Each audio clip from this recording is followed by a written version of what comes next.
Uau! Nós nunca vimos essa igreja tão cheia. Que bom que vocês estão aqui. Muito obrigado pela presença de cada um de vocês. Eu queria, antes de mais nada, pedir perdão àqueles que estão aí fora e dizer que em breve na nossa igreja você não precisará mais sentar aí fora ou ficar de pé.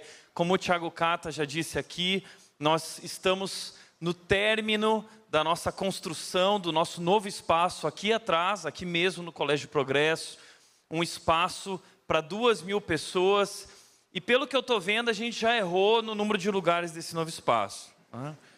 Então eu acho que eu já vou conversar com o Deco para ver, a gente tem que construir outro já, né?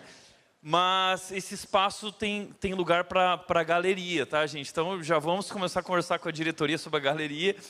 Mas que especial receber cada um de vocês, e essa é a certeza e esperança que nós queremos colocar no teu coração, que em breve nós estaremos num lugar adequado e todos vocês poderão estar participando mais próximos também do culto, apesar de um ambiente muito grande, climatizado, também um ambiente tecnológico. Nós vamos ter telões gigantes. Se você acha essa tela grande, você não imagina o que vai ser o novo espaço. Prepare-se. Deus está fazendo grandes coisas, aquilo que nós achávamos que era impossível, Deus está se movendo e logo mais nós vamos estrear nosso novo espaço, ok? Bom, mas hoje é um domingo muito especial e por isso vocês estão aqui. Hoje nós estamos aqui para celebrar o Natal, uma das datas mais importantes daqueles que são cristãos, daqueles que creem em Jesus. E hoje nós estamos aqui celebrando o Natal, e esse é o último domingo da Red nesse ano, pois a Red é uma igreja que entra de férias, tá? Pasme, a Red entrará de férias a partir de amanhã, então se você tiver qualquer problema, não nos procure, ok? Amanhã eu já estou em Maresias, tá bom? Mas é brincadeira, gente. Os pastores, a equipe está sempre aqui para atender a todos, mas a ideia é que no dia 25, no dia 1º, nós não teremos culto. Nós queremos que você tenha um tempo de descanso com sua família. Nossos voluntários vão descansar, nossos líderes, nossa equipe vai descansar. E talvez você fique dizendo: Tiago, mas eu preciso de culto no Natal, eu preciso passar virada do ano dentro da igreja. Então o que eu te digo é: procure outra igreja, tá? Essa igreja estará de portas fechadas nessas datas, mas nós voltamos no dia 8 de janeiro. Então aproveite esse tempo para curtir sua família. Quem sabe faça um culto lá na sua casa, compartilhe com os seus familiares a respeito daquilo que Deus tem feito na sua vida, o que você tem aprendido aqui. Esse é um tempo especial para nós compartilharmos a respeito da nossa fé e da nossa esperança, tá bom? Bom, mas já que esse é o último domingo e nós estamos aqui por conta do Natal, nós estamos chamando essa noite, o tema dessa noite especial é Entre Nós. E por que esse tema?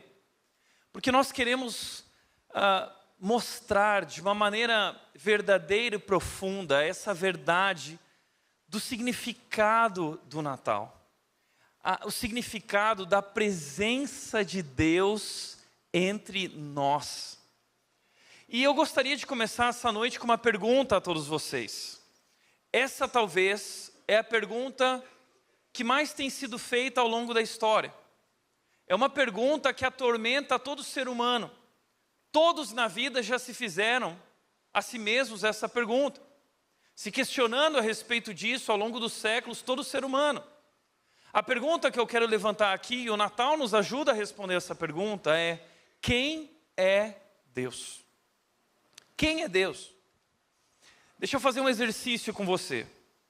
Se você tivesse que responder essa pergunta agora, ou alguém te perguntasse isso, o que você diria? Como você definiria Deus? Quem é Deus? E mais, se alguém te pedisse para descrever a Deus, perguntando, além de quem é Deus, como Deus é? Como Ele é? Como você descreveria Deus? Todos nós temos dificuldade de definir, de descrever. Mas ao longo da história, muitos homens, filósofos, estudiosos, cientistas, pessoas de várias áreas têm tentado trazer uma resposta a essa pergunta, e existem muitas opiniões. Mas essa semana eu descobri um site que traz uma inteligência artificial, e é uma moça lá que não existe, é uma inteligência artificial, tá? Mas eu fiquei brincando lá, eu queria descobrir várias coisas, a inteligência artificial é realmente muito inteligente, tá? E a pergunta que eu fiz para ela, eu perguntei, quem vai ganhar a Copa? E ela acabava comigo dizendo, Tiago, eu sou uma inteligência artificial e não uma vidente, né? Faça uma pergunta de verdade, eu não posso prever o futuro. Então eu fiz a seguinte pergunta para ela. Então, já que você é tão boa assim, você está me humilhando, né? Eu vou fazer a pergunta seguinte, quem é Deus? Perguntei isso para a inteligência artificial e ela respondeu o seguinte para mim, Deus é um conceito amplamente discutido em diversas religiões e filosofias ao redor do mundo. Ele é geralmente entendido como um ser supremo, criador do universo e responsável por todas as coisas. No entanto, as ideias sobre quem é Deus variam amplamente de uma religião ou filosofia para outra. E cabe a cada indivíduo formar a sua própria opinião sobre o assunto. Ou seja, é um assunto amplamente discutido, porém, na opinião da inteligência artificial, cada um deve responder essa pergunta de acordo com a sua própria opinião ou de acordo com a sua própria imaginação. E talvez esse é exatamente o problema pelo qual nós temos tanta dificuldade de entender quem Deus é e descrever como Deus é.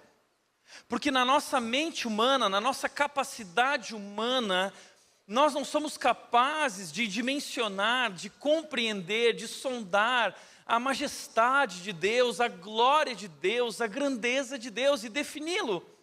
Não somos capazes por si mesmos de fazer isso. E ao longo da história, civilizações tentaram responder essa pergunta, definindo quem Deus é, trazendo uma imagem de Deus, trazendo uma descrição de Deus. Por exemplo, no Egito Antigo, um dos principais deuses daquela cultura egípcia era o deus Ra, o deus do sol. Então, os egípcios eram de uma cultura politeísta, eles tinham vários deuses, e eles entenderam que as forças da natureza eram Deus. Eles percebiam que haviam forças atuando no universo, no planeta Terra, na natureza, e eles começaram a dizer que essas forças da natureza, esses símbolos, objetos da natureza, grandiosos, eram na verdade Deus. E o maior deles, o Sol. Então os egípcios começaram a adorar o Sol como Deus Ra, o Deus mais poderoso. Assim foi no Egito. Mas em uma outra sociedade, uma outra cultura, a cultura grega, os gregos, eles, de acordo com a sua imaginação, foram também criando deuses de acordo com aquilo que eles imaginavam. Da mesma forma como os egípcios, eles olharam para as forças da natureza e eles foram colocando nomes nessas forças e definindo elas como Deus. Por exemplo, o principal dos deuses gregos do Olimpo, do panteão dos gregos, era o deus Zeus, o deus dos céus, o deus do trovão. Então eles viram os trovões e eles falaram, uau, existe alguém, existe uma força por trás do trovão, e esse Deus é o deus Zeus, o principal dos deuses. Mas eles definiram outros deuses, como por exemplo Poseidon, que era o deus do mar, das forças do mar. Então assim, ao longo da história, o ser humano foi tentando encontrar esse Deus, descobrir quem esse Deus é, através da sua imaginação, através da sua contemplação. E recentemente, há 6 anos atrás, eu tive a oportunidade de viajar para a cidade de Bali. Eu estava em Jakarta, na Indonésia, para um encontro de pastores e líderes, e eu aproveitei para tirar uma semana para surfar em Bali, na Indonésia. E quando eu cheguei em Bali, eu tomei um susto, porque eu não imaginava que Bali era assim, eu nunca tinha visto tantos deuses. Na verdade, o nome Bali significa Ilha dos Deuses. E quando eu cheguei lá, eu descobri que em Bali haviam mais ídolos, e mais altares, e mais templos do que gente. É ídolo em todas as casas, altares em todas as casas, oferendas Por onde você andava, você chegava na praia. Para chegar na praia, você passava por um templo. Esses templos eram cheios de macacos ladrões. Então você tinha que tomar cuidado quando entrava no templo, não ser roubado por um macaco gigante, eram macacos grandes. Então na Indonésia eu estava sempre com medo, né? E aí chegava no templo, passava numa caverna no meio dos macacos, com a prancha, chegava no mar, estava cheio de oferendas na beira da praia, e você não podia pisar nas oferendas, senão os balineses se ofendiam e o Deus deles se ofenderia. Interessante que o principal Deus dos balineses é esse aqui. Olha que Deus lindo, né?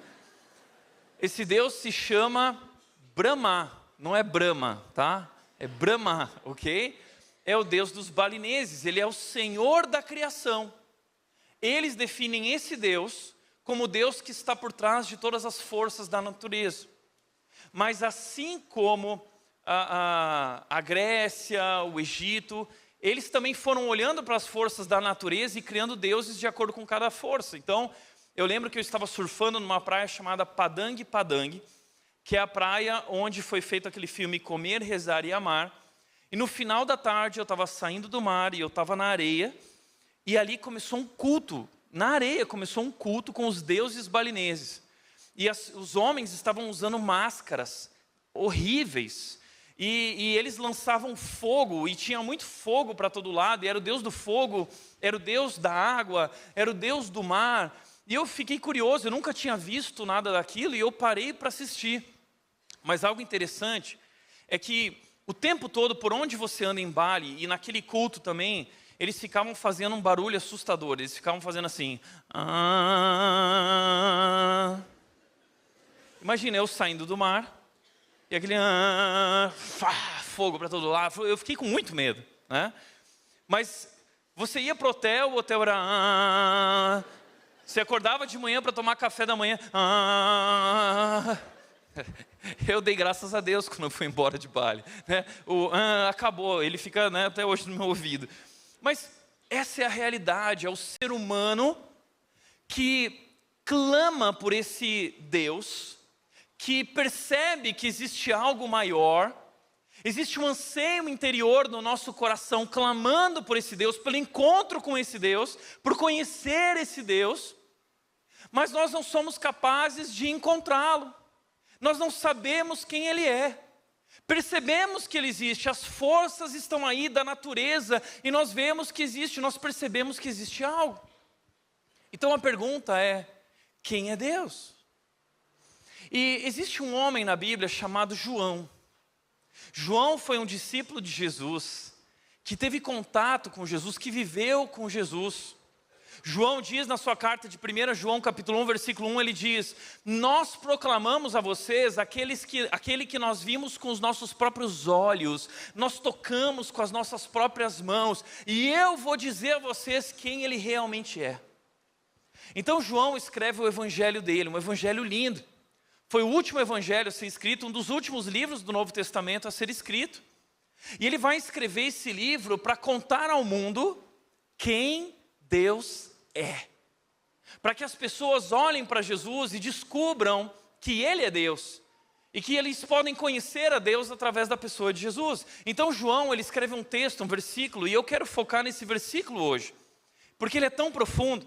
João 1,14 diz o seguinte: João disse, assim, a palavra se tornou ser humano, carne e osso, e habitou entre nós. Ele era cheio de graça e verdade, e vimos a sua glória, a glória do Filho único do Pai. Quando ele diz, vimos sua glória, ele está querendo dizer, nós vimos o seu esplendor, nós vimos a sua grandeza, nós vimos a sua majestade, nós vimos. Uau! Deixa eu te chamar a atenção para algumas coisas aqui nesse texto.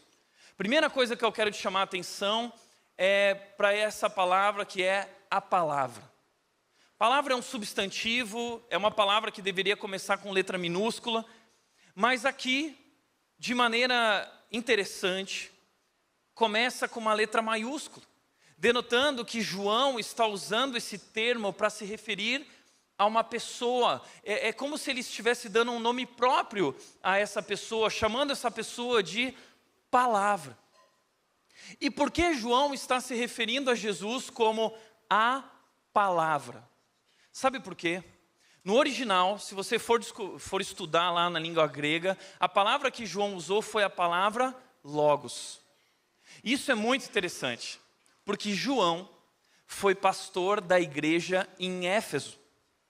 E Éfeso era uma importante cidade da Ásia Menor, uma cidade muito grande, influenciada pela cultura grega. E muitos anos antes de João ser pastor em Éfeso, e provavelmente ele escreveu o evangelho dele na cidade de Éfeso, muitos anos antes, houve um homem na cidade de Éfeso que buscou definir a Deus. Esse homem se chamava Heráclito de Éfeso. E Heráclito, ele disse certa vez o seguinte: o Logos é uma racionalidade que governa a natureza, uma harmonia íntima que parece organizar a física e trazer sentido à vida. Bom, Heráclito foi um filósofo. E talvez você não entendeu nada do que Heráclito falou, mas eu vou te dar uma dica. Sempre que alguém citar um filósofo, por mais que você não entenda, faça assim, ó. Você vai pagar uma de culto, tá? Mas o que Heráclito ele estava fazendo? Heráclito decidiu romper com o modo de buscar compreender a Deus. Até então, os homens, eles usavam a imaginação e os mitos para descrever a Deus e esse ser supremo e superior. Porém, Heráclito, ele decidiu começar a usar a razão. Ele começou a olhar para a natureza, para a physis, e physis é literalmente natureza, tudo aquilo que nasce, que brota, nasce, cresce e perece.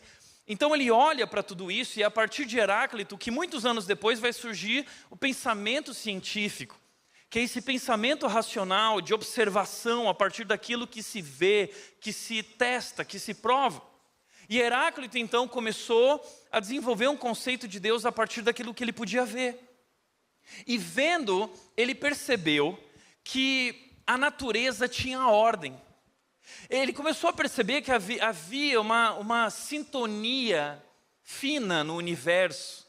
Havia uma sincronia, havia harmonia em todas as coisas, tudo se encaixava perfeitamente e que a natureza era regida por leis racionais. E ele então diz, o Logos, ele coloca o nome, muitos falam que é uma força, que é um ser, o que é isso? E ele define isso como Logos. O que está por trás de tudo isso é o Logos. Existe algo. O Logos é uma racionalidade, é algo racional. Não é só uma força, é algo que tem razão. E com sua razão, ele organizou, ele governa a natureza e organiza toda a natureza e traz sentido à vida. Ou seja, Heráclito chegou à conclusão que existe algo por trás de tudo que governa o universo. Ele não sabia dizer quem era, então ele usou o nome Logos. Muitos séculos depois, João, que é pastor na cidade de Éfeso, ele capta esse conceito dos gregos e ele diz o seguinte, o Logos, e ele começa João 1:1 dizendo o seguinte, ele estava no princípio.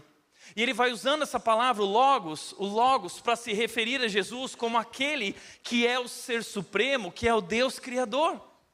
E ele diz o seguinte, o Logos, a palavra, se tornou ser humano, carne e osso.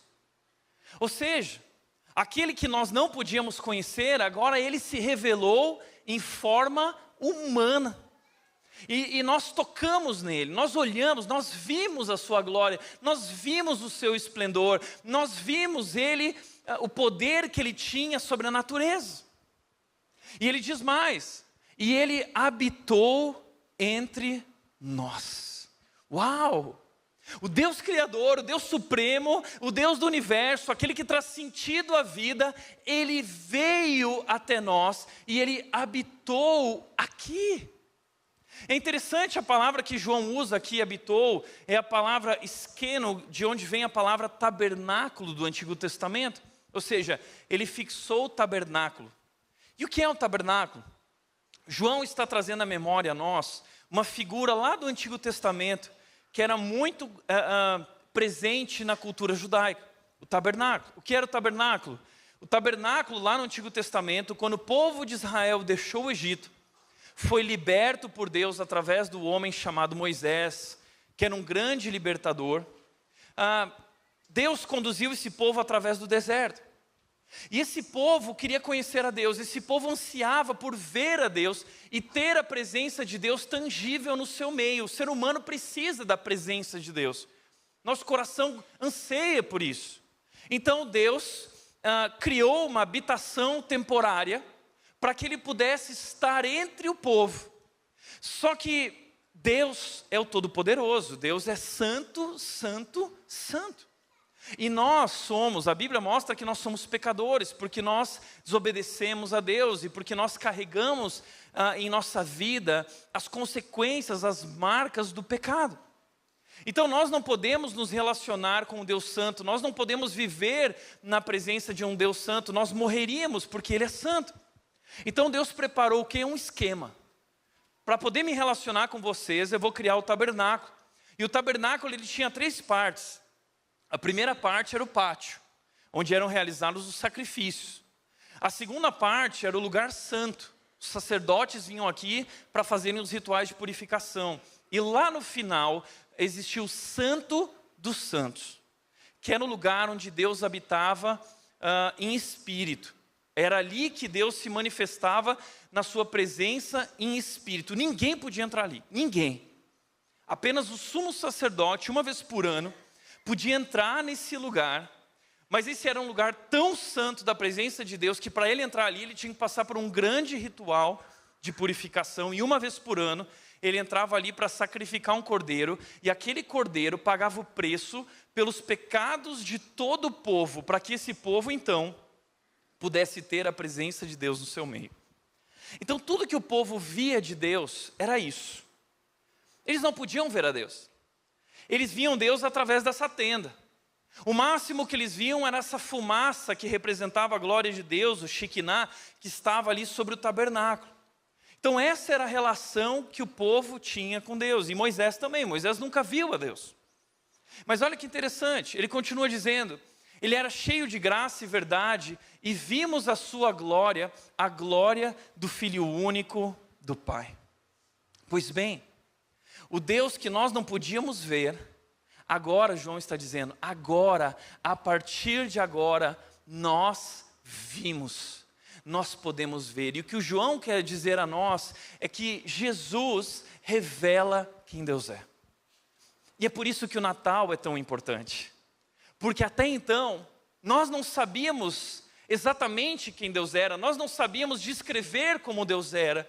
Então Jesus entra na história como ser humano, o Filho de Deus, que representa Deus perfeitamente. Hebreus 1:3 diz que o Filho é a expressão exata de Deus. Colossenses 1:15 diz que o Filho é a imagem do Deus invisível. Uau! Então o que nós temos nessa criança, nesse menino que nasceu em Belém, é um Deus que entra na história para se revelar e dizer a nós quem Ele é. Então se hoje você quer conhecer a Deus, você pode conhecê-lo através de Jesus. Jesus disse: eu sou o caminho, eu sou a verdade, eu sou a vida, e ninguém vai ao Pai a não ser por mim. Ninguém vai conhecer a Deus, ninguém vai se relacionar com Deus a não ser por mim. Então se você quer saber como Deus é, olhe para Jesus. Jesus revela a nós quem Deus é. Agora olha que interessante, João continua dizendo: ninguém jamais viu a Deus, mas o Filho único que mantém comunhão íntima com o Pai o revelou. E aqui eu quero te chamar a atenção para a história de Israel, porque João está trazendo à memória elementos da cultura judaica que eram sombras daquele que haveria de vir, o tabernáculo. A saída do povo de Egito, sendo libertos daquela escravidão, Moisés, tudo isso, o tabernáculo, os sacrifícios, o cordeiro, eram sombras de algo que Deus faria, da maneira como Ele se revelaria a nós. Mas até então ninguém nunca tinha visto a Deus. E quando o povo de Israel saiu do Egito, eles queriam muito ver a Deus. Então Deus disse: tá bom, vou me revelar a vocês através de leis e mandamentos. Moisés subiu o Monte Sinai para passar 40 dias lá com Deus. Só que o povo, nesses 40 dias, olhou para o relógio e falou assim, caramba, Moisés está demorando. Deve ter descido um trovão lá e matado Moisés. Né? E nós ficamos aqui abandonados no meio do deserto, à mercê de qualquer outra nação que venha para nos matar. Nós precisamos de um Deus entre nós. Então sabe o que eles fizeram? Eles juntaram o ouro, o prata e utensílios que eles tinham e eles formaram um Deus para eles, um Deus customizado. Eles fizeram um bezerrinho de ouro, porque eles queriam poder olhar, eles queriam poder mostrar, esse é nosso Deus. Eles queriam um Deus tangível. E mais, eles formaram um Deus de acordo com os desejos deles. Por que é um bezerro de ouro? Porque é um bezerro, já parou para pensar nisso? Porque no Egito, o touro representava a força bélica. O Deus touro era o Deus da força bélica. E eles queriam mostrar que eles eram uma nação crescendo, amadurecendo, que se tornaria uma grande nação poderosa. Então eles formaram um Deus à sua imagem, do jeito que eles queriam. Quando Moisés desceu, Moisés ficou indignado. Ele quebrou as tábuas da lei, num símbolo também de ruptura com Deus, mais uma vez por conta da desobediência do povo. Porque Deus já havia dito, através de Moisés, de forma oral, que o povo não deveria constituir imagens de Deus. E eles constituíram uma imagem, e uma imagem equivocada. Então Moisés fica indignado. E quando ele vai conversar com o povo, Deus vira para Moisés e fala assim, Moisés, sai da frente. Moisés, sai da frente. E Moisés diz, por quê, Deus? Não, Moisés, fica de lado, porque eu vou fulminar esse povo com a minha ira, esse povo desobediente. Então Moisés, ele fala assim, não, Deus, eu não vou sair da frente, porque esse é o teu povo, que o Senhor chamou. E o que as outras nações vão dizer, se o Senhor consumir o teu povo, o que as pessoas vão pensar a teu respeito? E na verdade, Deus se agradou tanto daquilo de Moisés, porque sim, Deus queria mostrar, Deus não ia acabar com aquele povo. Deus queria mostrar quão grande é seu amor, a sua compaixão, a sua misericórdia. Então Deus fala para Moisés o seguinte, Moisés, tá bom, eu não vou consumir o povo, eu vou ser um Deus misericordioso, eu vou mostrar o tamanho da minha misericórdia a vocês. Porque eu tenho me agradado de você, Moisés. E aí Moisés falou, bom, já que você se agrada de mim, Deus, então eu tenho uns pedidos. O primeiro, nós precisamos da tua presença. Precisamos da tua presença entre nós. E ali sim, Deus começou então a preparar o tabernáculo para que ele estivesse presente entre o povo. Mas aí Moisés veio com outro pedido. Deus, nós precisamos da tua presença, o Senhor conosco, mas eu tenho mais um pedido. Eu quero te ver. Eu quero te ver. Porque até então Moisés falava com Deus conversando. Tudo que Moisés sabia sobre Deus eu tinha visto, por exemplo, aquela sarça ardente. Ele olhou para a sarça falou com ele subiu o Monte Sinai, ele ouvia a voz de Deus, mas ele nunca tinha visto. E Moisés disse, eu quero ver, Deus, eu quero te ver. E Deus diz então, Moisés, eu vou atender o teu pedido, mas você não vai poder olhar para mim, porque ninguém pode olhar para mim e permanecer vivo, porque eu sou Deus santo, santo, santo. Então eu vou te levar até o alto da montanha, você entra dentro da fenda da montanha, eu vou passar com a minha presença, mas para que você não seja morto, eu vou colocar a minha mão na fenda e você não vai poder me ver. Eu vou tirar a mão depois que eu tiver passado e você vai ver o rastro da minha glória. E Moisés sobe. E quando Moisés está lá, Deus coloca a mão na fenda, Moisés não pode ver. Mas a Bíblia diz, em Êxodo 34, diz que Deus passa com a sua glória, Deus passa com a sua majestade, Deus passa com o seu esplendor, e Ele passa contando a Moisés, dizendo quem Ele é. Deus faz um retrato falado. Já ouviu falar de retrato falado? Deus faz um retrato falado de quem Ele é. E sabe o que Ele diz? Ele diz para Moisés o seguinte, sabe quem eu sou, Moisés? E ele passa, eu sou o Deus de toda a compaixão, eu sou o Deus de toda a misericórdia, eu sou um Deus cheio de amor e de fidelidade. Uau! Então Moisés volta transformado, transfigurado. E ali, aquele foi o contato que Moisés teve com a glória de Deus.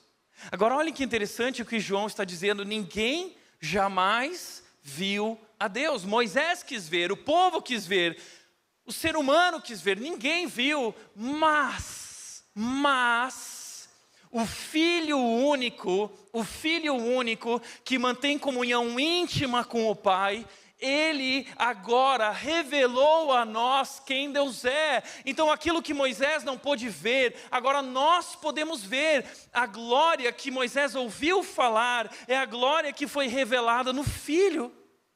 Uau! O Filho revelou. E a palavra revelou aqui é interessante, porque a palavra exegeomai, de onde vem a palavra exegese. E o que ele está dizendo, João está dizendo, a ideia é expor um ensino, relatar detalhadamente o que Jesus veio fazer no mundo. Sabe o que é? É relatar detalhadamente quem Deus é. Jesus trouxe em detalhes quem Deus é, a grandeza de Deus, a glória de Deus, a majestade de Deus, o esplendor de Deus. E João diz: nós vimos a sua glória. Uau! Imagina esse momento. Os discípulos estavam, e João estava naquele barco. Eles estavam com Jesus. E Jesus foi se revelando aos poucos a eles, e a glória dele na transfiguração, na crucificação, na ressurreição, na ascensão, nos milagres, como por exemplo esse momento no barco, quando eles estão ali no barco e o barco começa a ser fustigado pelas ondas, pelo vento, e eles vão morrer, eles estão desesperados e Jesus está dormindo. Então eles agitam Jesus e falam assim: Jesus, não te importa que morramos? E Jesus acorda: como a fé de vocês é pequena, vocês ainda não entenderam quem eu sou? E Jesus levanta a mão e ele fala com a sua palavra. Ele vira e diz: mar, se acalme. E diz que instantaneamente, o mar se acalmou e o vento parou. Então os discípulos olharam e perguntaram, isso está na Bíblia, eles olharam e falaram assim: quem é esse? Quem é esse que até o vento e o mar lhe obedecem? Posso te falar uma coisa?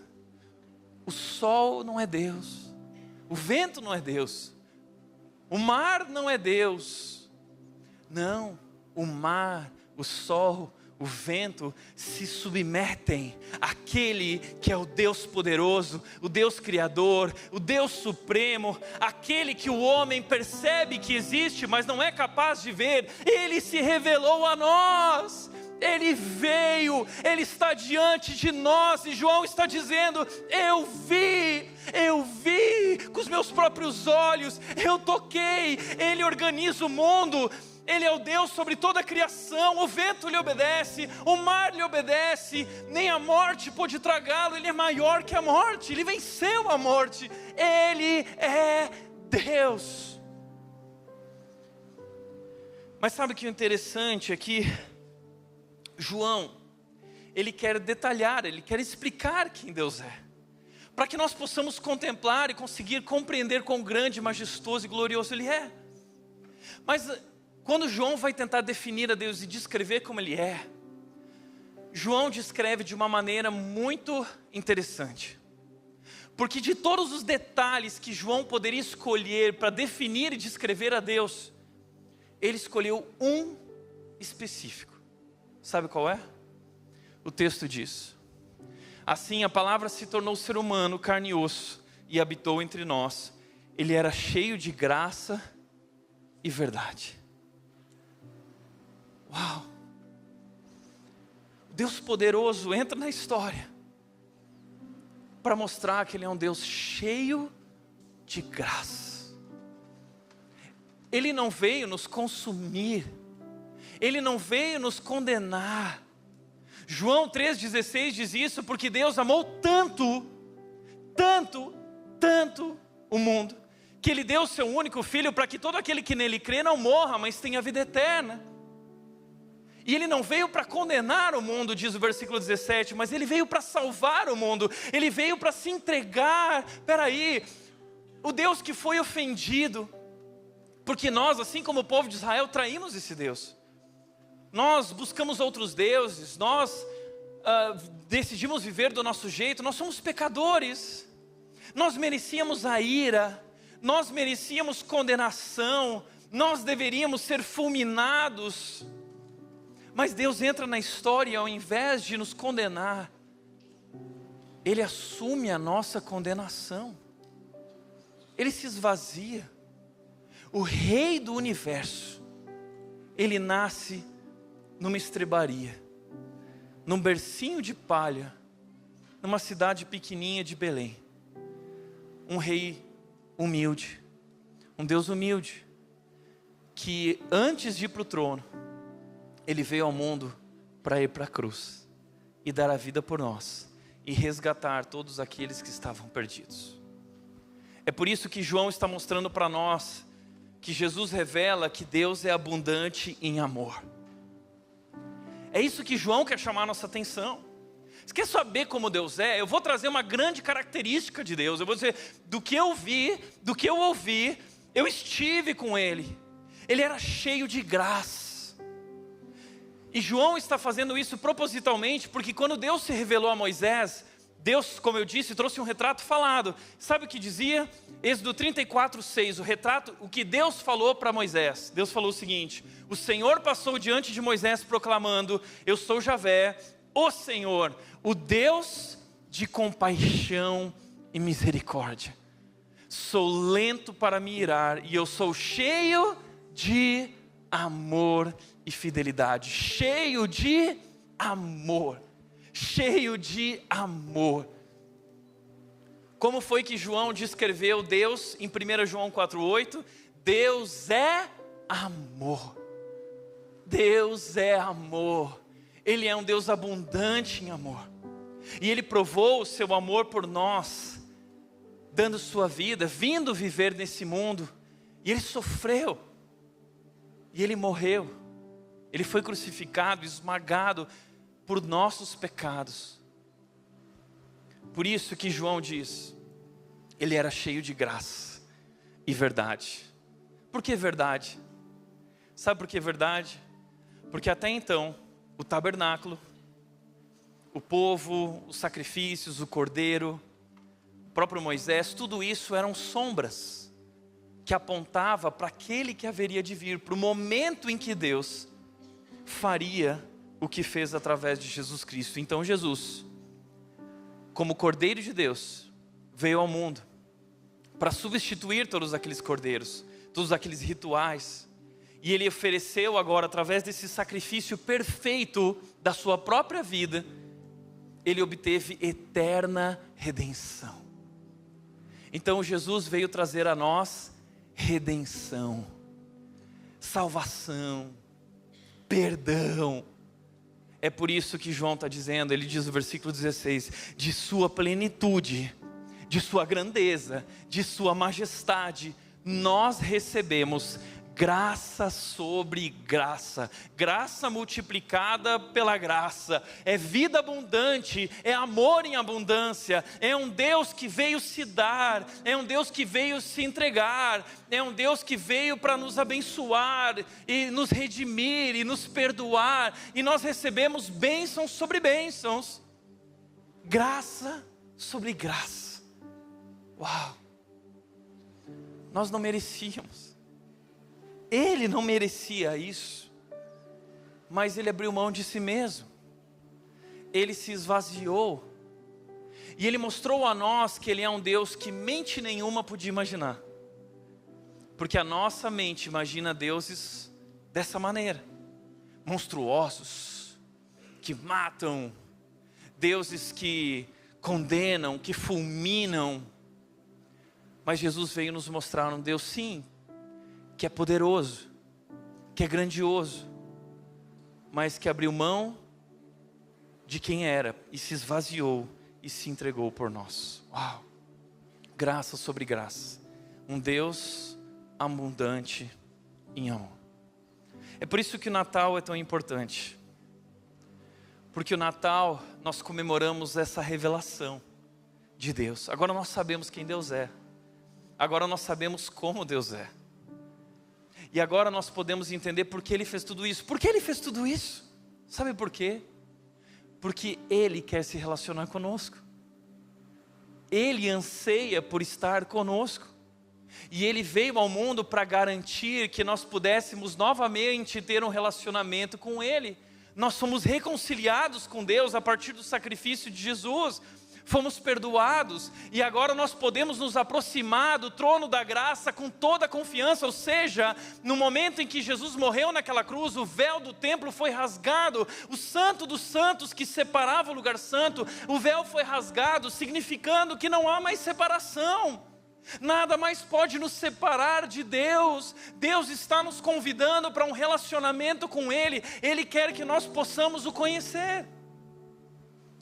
E o caminho para conhecê-lo é Jesus.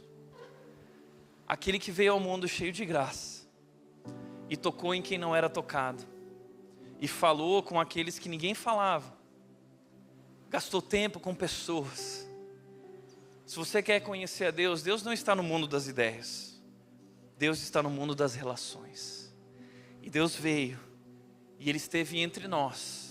E Ele está entre nós, a sua presença em espírito hoje está entre nós. E quando nós o recebemos, a Bíblia diz que Ele vem habitar em nós. Nós nos tornamos templo, nós nos tornamos tabernáculo dEle. O Deus poderoso do universo decidiu vir morar em nós. E salvar, e transformar, e restaurar a nossa vida que foi destruída e distorcida pelo pecado. É por isso que o grande ensino de João, antes o Tim Keller diz: o Deus de amor e perdão pode perdoar e restaurar qualquer e todo tipo de pecado. Não importa quem somos e também o que fizemos. A mensagem do Natal é que Deus quer te perdoar. Não importa quem você é, não importa o que você fez. Ele quer ter um relacionamento com você e Ele quer restaurar a tua vida. E tudo isso é possível, graças ao que Ele fez na cruz por nós. Por isso, por último, a revelação de Jesus demanda uma resposta. João 10:11 diz: veio ao mundo que Ele criou, mas o mundo não o reconheceu. Veio a seu próprio povo e eles o rejeitaram.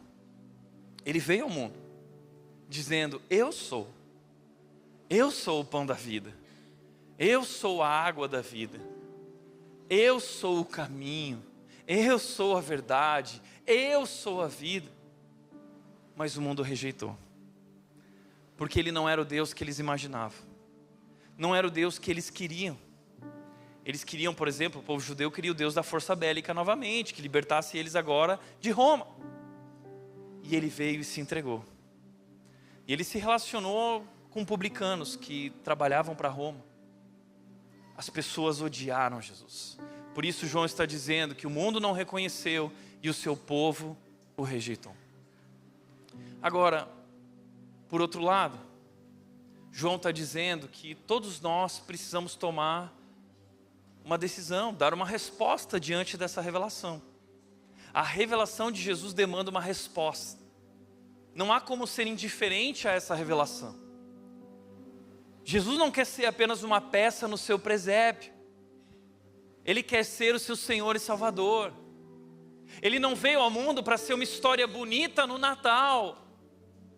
Ele veio ao mundo para transformar a tua vida e te dar uma nova vida. É por isso que diante dessa revelação nós precisamos responder. Ele diz: mas a todos que creram nele e o aceitaram, Ele deu o direito de se tornarem filhos de Deus. Mas a todos os que creram. Eu creio que Ele não era simplesmente um homem. Ele era o próprio Deus, que se revelou em forma humana, carne e osso, e habitou entre nós. E nós vimos a sua glória. Glória como Filho único do Pai. Eu creio. E eu o aceito na minha vida, eu o recebo. Eu quero que Ele seja o Senhor e Salvador da minha vida e da minha história. Então entenda, eu adoro o Natal. Mas o Natal não é só uma data para a gente comer peru, arroz e uva passa. Natal não é uma data só para a gente comemorar.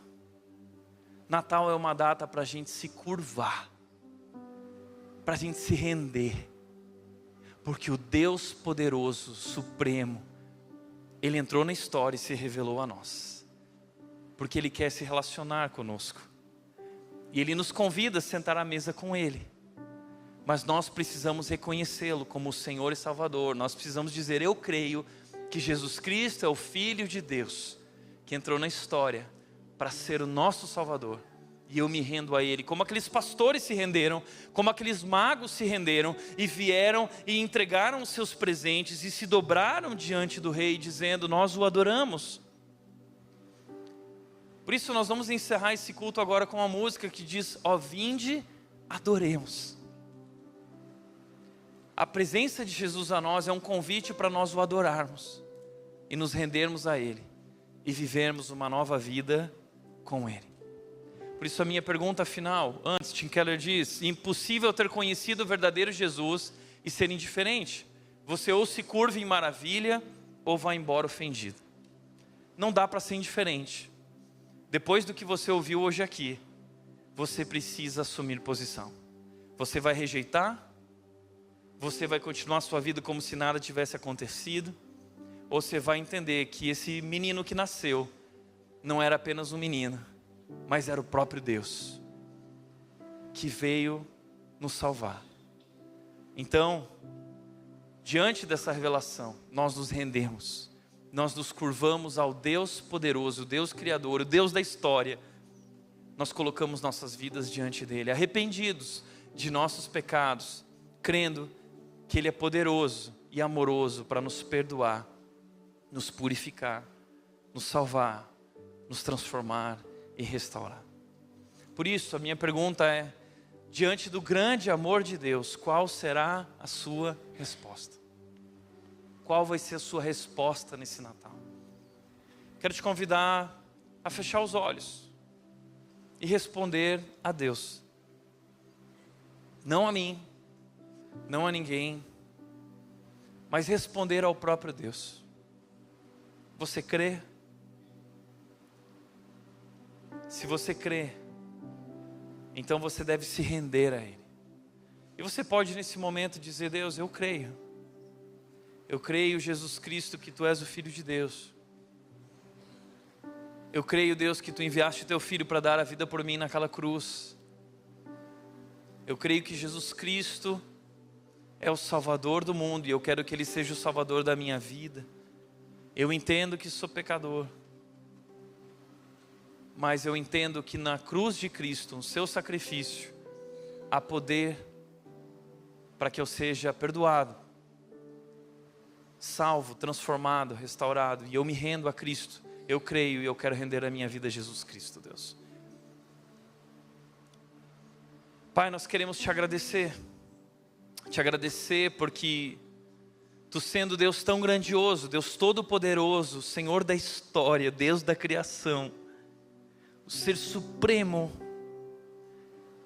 o Senhor veio a esse mundo e se revelou a nós não somente como Deus todo-poderoso, mas também um Deus todo-amoroso. E mesmo diante do nosso pecado, da nossa desobediência, o Senhor nos amou e se entregou por nós, assumindo naquela cruz a nossa condenação, levando sobre si o nosso pecado, pagando o preço. E através daquilo que o Senhor fez hoje, nós podemos ser salvos e podemos ser chamados filhos de Deus, e nós podemos ter um relacionamento com o Pai. E é por isso que nós celebramos o Natal, Deus, porque o Natal é esse momento dessa boa notícia de que Deus se revelou a nós e que o Senhor é um Deus cheio de amor. É por isso que, Deus, nós queremos encerrar essa noite contemplando Tua glória, Tua majestade, Teu esplendor e a grandeza do Teu amor e da Tua graça. Nós queremos nos render a Ti, nós queremos Te adorar por quem Tu és e por tudo aquilo que fizestes por nós. Assim nós oramos, Deus, em nome de Jesus, amém.